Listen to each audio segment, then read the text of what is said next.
Design brief.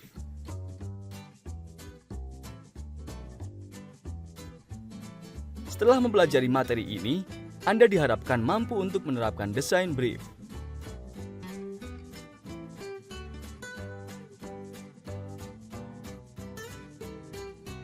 Apa itu design brief?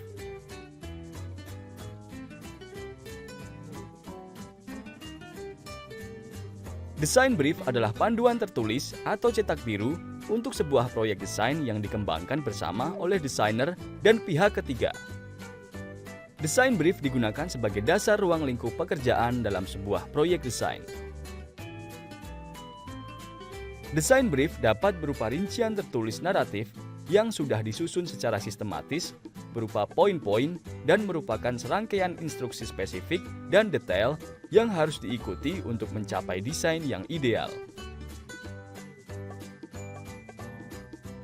Design brief berfungsi sebagai panduan untuk mengklarifikasi ruang lingkup, maksud, dan tujuan proyek desain.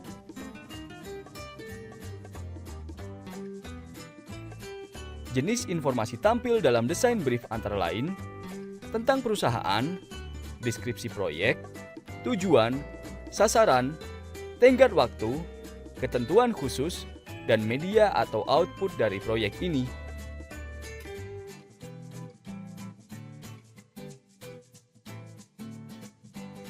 Pengetahuan yang diperlukan dalam melaksanakan design brief. Ada beberapa hal yang perlu kamu ketahui dalam melaksanakan design brief, yaitu penguraian deskripsi proyek, menyatakan tujuan desain sesuai project brief,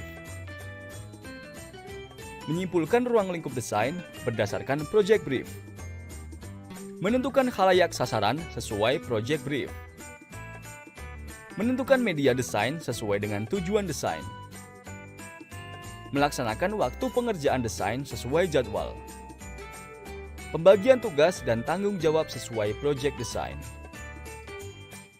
Deskripsi proyek biasanya berisi ringkasan proyek dalam bentuk format narasi. Bagian ini akan berhubungan jelas dengan ruang lingkup proyek dan tujuan klien. Berisi kebutuhan bisnis dan tujuan proyek, hasil yang diinginkan, dan kepemilikan proyek. Selain itu, terdapat informasi tentang perusahaan atau company overview, seperti visi misi dan tujuan perusahaan. Tentukan tujuan bisnis dari project brief. Apakah untuk mengenalkan profil perusahaan, meningkatkan kesadaran merek, memperkenalkan produk baru, meningkatkan penjualan, atau yang lainnya?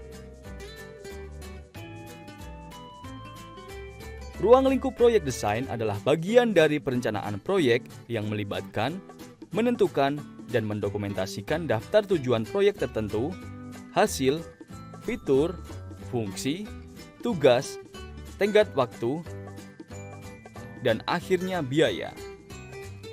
Dengan kata lain, ruang lingkup ini adalah hal-hal yang perlu dicapai dan pekerjaan yang harus dilakukan untuk menyelesaikan suatu proyek.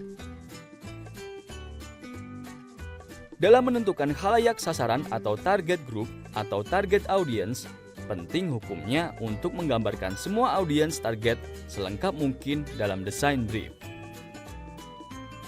Target group dapat berisi jenis pekerjaan, jenis kelamin, rentang usia, kebangsaan, kelas sosial, personal attributes, preferensi gaya hidup. Selanjutnya, tentukan media desain sesuai dengan tujuan dari project design. Pada umumnya, media desain dibagi menjadi media digital yang terdiri dari sosial media post seperti Facebook, Instagram, dan YouTube video, TV, website, aplikasi, billboard digital, dan semua media online. Dan media cetak yang terdiri dari kemasan, buku, poster, koran, billboard, spanduk, dan sebagainya. Selain itu, media desain dapat dibagi juga berdasarkan periklanan, yaitu ATL atau above the line. Media ini dapat mencapai target audiens yang luas, lebih untuk menjelaskan sebuah konsep atau ide dan tidak ada interaksi langsung dengan audiens.